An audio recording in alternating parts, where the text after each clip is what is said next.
Hello everyone. आज के इस वीडियो में हम जानेंगे जेईई मेंस 2025 के लिए फॉर्म फिलिंग आपको कैसे करनी है और इसमें क्या क्या बेसिक डिटेल्स हैं जिनके बारे में आपको पता होना चाहिए।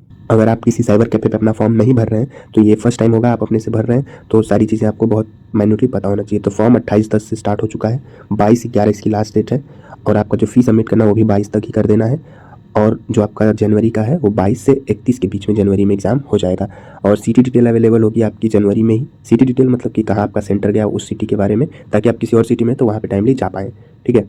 और जो एडमिट कार्ड है वो आपका 3 दिन पहले आपकी शिफ्ट से अवेलेबल हो जाएगा। शिफ्ट अलग अलग टाइप पे होती है, जैसे 22 का जिनको है उनका 3 दिन पहले, 23 को है वो उनके 3 दिन पहले, ऐसे अलग अलग टाइम पे सबका एडमिट कार्ड आएगा आपके डेट के हिसाब से। और रिजल्ट 12 तारीख को फरवरी में आपका आ जाएगा।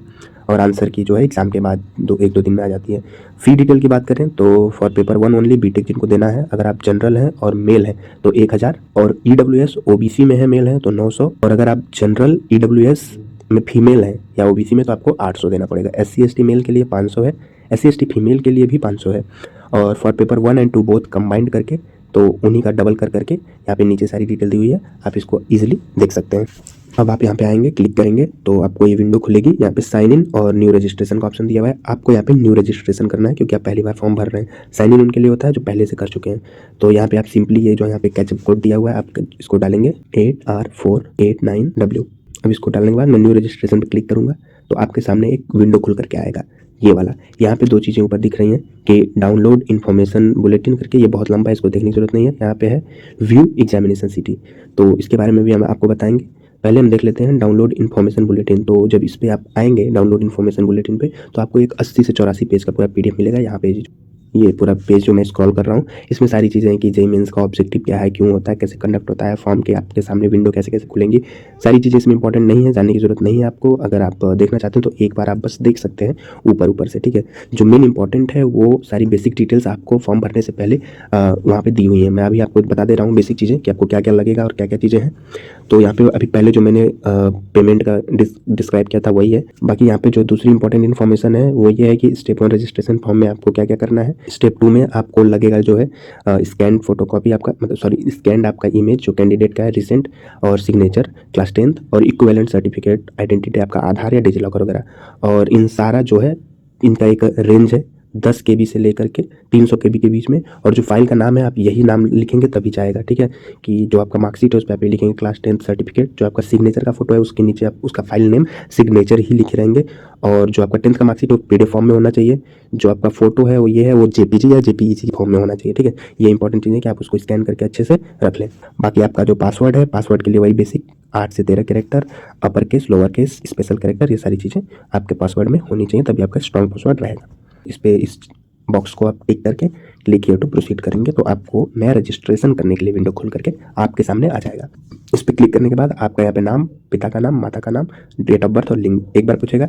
फिर इसको आप दोबारा एक बार और पूछेगा नीचे, इसको दोबारा आप भरेंगे कंफर्मेशन के लिए ताकि ये चीज़ एकदम गलत ना हो। दूसरी बार भर के नीचे आप आएंगे तो आपका जो है रिसेंट एड्रेस जहाँ पे आप रह रहे हैं वो पूछेगा। फिर आपका एक मेलिंग एड्रेस और परमानेंट एड्रेस पूछेगा। ये सारी चीज़ें भर के पिन कोड वगैरह आप सबमिट करेंगे, यहाँ पे करेंगे तो आपके सामने आपकी सारी डिटेल भरने के बाद ऐसे एक साथ आपकी डिटेल यहाँ पे आ जाएगी। तो यहाँ पे एक चेक बॉक्स रहेगा जैसे कि आपका नाम, पिता का नाम, आपकी माता का नाम, आपका डेट ऑफ बर्थ, लिंक, पता, मोबाइल नंबर, ईमेल, जो भी चीज़ें आपने डाली है एक बार आप फिर से यहाँ से देख देख करके सब सही है तो यहाँ पे इस चेक बॉक्स को आप टिक करेंगे। और उसके बाद आई एग्री करके इस पर सबमिट एंड सेंड OTP पे जाएंगे तो अगला पेज आपके सामने ऐसे आएगा और यहाँ पे OTP मांगेगा। तो आपके रजिस्टर्ड मोबाइल नंबर पे OTP जाएगा, आप उसको सबमिट करेंगे तो ये हो करके आपको इस तरह से ये वाला विंडो खुल जाएगा। अब आपका रजिस्ट्रेशन यहाँ पे ऐसे कंप्लीटेड दिखाएगा और आपका जो एप्लीकेशन फॉर्म है वो इनकम्प्लीट इस तरह से दिखाएगा। तो जब आप यहाँ पर कंप्लीट एप्लीकेशन फॉर्म पे क्लिक करेंगे तो जो अगला विंडो आपको इस तरह से खुल करके आएगा। अब ये जो सेक्शन है ये रजिस्ट्रेशन फॉर्म के हैं, उसमें पहले सबसे पहले आपको कॉन्टैक्ट डिटेल्स जो है आपकी वो हो चुकी है क्योंकि आपने वहाँ पर अपना मोबाइल नंबर, ईमेल डाला था। उसके बाद अगला जो रहेगा आपका पर्सनल डिटेल के लिए रहेगा। उसके बाद आपका आइडेंटिटी डिटेल, फिर एग्जाम एंड सेंटर वगैरह पूछेगा, फिर क्वालिफिकेशन डेट कि आपने 10th किया है, 12th अगर आप ड्रॉपर कर चुके हैं तो उसकी डिटेल, आपका 10th का 12th का नंबर, और अगर आप अपीयरिंग दे रहे हैं तो वहाँ पे उस तरह से इन्फॉर्मेशन अभी आगे हम देखेंगे। फिर आपका जो है इमरजेंसी कॉन्टैक्ट नंबर एक मांगेगा जो कि आपका पहले ईमेल और कॉन्टैक्ट डालें उसके अलावा कुछ रहेगा, जैसे आप पापा मम्मी किसी का भैया का डाल सकते हैं। और उसके अगले डॉक्यूमेंट अपलोड, जिसमें आपका मैंने पहले वीडियो के स्टार्टिंग में बता दिया था कि 10th का जो है उस पर कैसे नाम होना चाहिए, आपके फोटो पे क्या होना चाहिए, सिग्नेचर पे क्या होना चाहिए और उनकी साइज क्या होनी चाहिए, ठीक है। इसके बाद फाइनल सबमिशन आएगा तो एक एक करके हम आगे देखते हैं कि कैसे विंडो रहेगी। जो पहली विंडो है पर्सनल इन्फॉर्मेशन की, वो ऐसे रहेगी। आप अपना नाम डालेंगे, डेट ऑफ बर्थ डालेंगे, आप अपना जेंडर, ये सब चीज़ें वो ऑटोमेटिकली ले लेगा, क्योंकि आप रजिस्ट्रेशन के टाइम पे जो अभी जस्ट इससे पहले स्टेप में किए थे। फिर उसके बाद फादर्स नेम और मदर्स नेम ये सब।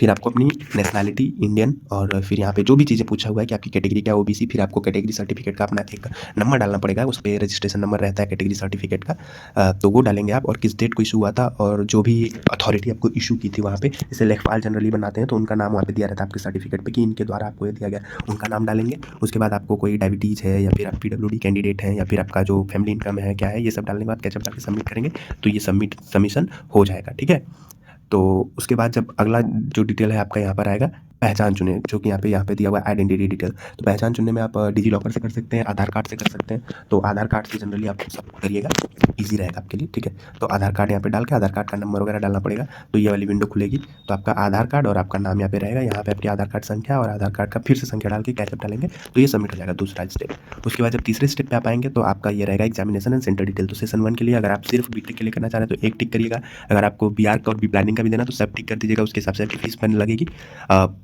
Paper of medium English Hindi जो आपको चूज़ करना है, बाकी आप किस स्टेट से है उस सारे स्टेट का डालिएगा। किसी स्टेट से है नहीं, बेसिकली आप कहाँ का अपना सेंटर चाहते हैं, तो जनरली हम एक ही स्टेट में चाहते हैं, आप ऐसा तो होगा नहीं। किसी किसी का ऐसा केस हो सकता है कि आप उस टाइम पे एग्ज़ाम पे कहीं और रहना होगा, तो आप डाल सकते हैं। तो पहला आप यहाँ पे अपना डाल दीजिएगा, फिर यहाँ पे सिटी, उस स्टेट के किस सिटी में आप चाहते हैं वो सारी इन्फॉर्मेशन डाल करके, और उसके बाद आप अपना फिर से कैचअप डाल के इसको सबमिट कर देंगे, तो ये हो जाएगा आपका ये वाला स्टेप।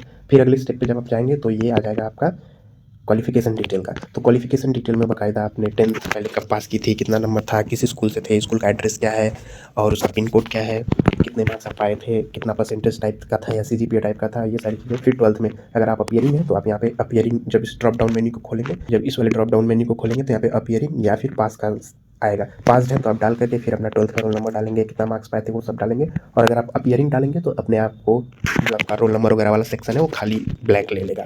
ठीक है, इसको सबमिट करेंगे तो ये आपका हो जाएगा। फिर अगला आपका आएगा एडिशनल इन्फॉर्मेशन। एडिशनल इन्फॉर्मेशन में आप ये सब डालेंगे कि क्या आपका कोई ट्विंस ब्रदर है, क्या आपका कोई जुड़वा भाई है, ताकि वो भी अगर साथ में पेपर दे रहा हो तो जो आइडेंटिटी सिमिलर होती है तो उसके लिए कंफर्म करने के लिए। ठीक है, उसके बाद आपके माता पिता का जो इमरजेंसी कॉन्टैक्ट नंबर है और ईमेल है, जो मैंने भी आपको पहले बताया, वो डाल देंगे। फिर उनके नंबर पे ओटीपी जाएगा, उसको आपको वेरीफाई करना पड़ेगा, और उसके बाद यहाँ पे डॉक्यूमेंट अपलोड करने के लिए। ठीक है, तो डॉक्यूमेंट में आपका 4 डॉक्यूमेंट है। पहला कि आपका फोटो, उस फोटो का नाम आपका फोटो होना चाहिए। दूसरा सिग्नेचर का नाम सिग्नेचर होना चाहिए। फाइल नेम जो है, अगर आपका डिसेबिलिटी सर्टिफिकेट है तो आपका वो मांगेगा, नहीं है तो 3 ही डालना पड़ेगा। फिर आपका वो कक्षा 10 का जो मार्कशीट है उस पर आप लिखेंगे क्लास 10th सर्टिफिकेट ऐसे करके। ठीक है, तो ये सारी चीज़ें करके आप इसको कर देंगे तो ये फाइनली सबमिट हो जाएगा। उसके बाद आपका आएगा पेमेंट वाला सेक्शन। तो इस तरह से आपका जो है एनटीए का फाइनल रजिस्ट्रेशन हो जाएगा। आई थिंक आपको एक बार ये वीडियो आप अपने सामने देख लेंगे तो आपको कुछ भरते समय बहुत कॉन्फिडेंस आएगा, आपको कोई गलती करने के चांसेस नहीं बनेंगे। ठीक है, आपको लगेगा कि आप ठीक कर रहे हैं।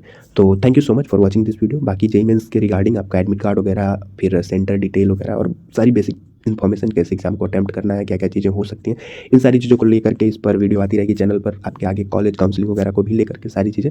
तो मेक श्योर आप चैनल को सब्सक्राइब करें, and thank you so much for watching this video.